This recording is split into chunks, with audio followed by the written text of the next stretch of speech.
Mr. President, there will be another Pulwama. And guess what? India will blame us. They're already blaming us. They're saying all this is happening because of Pakistan. One of their defense ministers said, there are 500 terrorists lined up on the border to go in. Why would Pakistan send 500 terrorists when there are 900,000 troops? What impact are they going to make? What will they do? Supposing a country 7 times smaller than its neighbor is faced with the choice. Either you surrender or you fight for your freedom till death.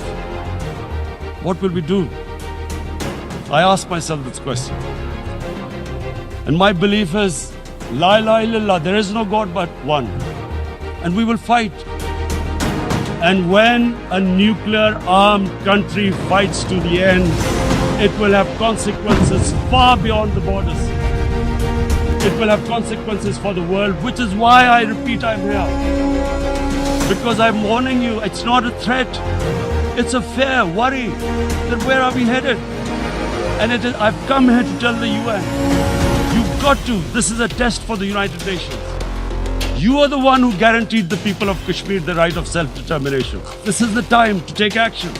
And number one action must be that India must lift this inhuman curfew.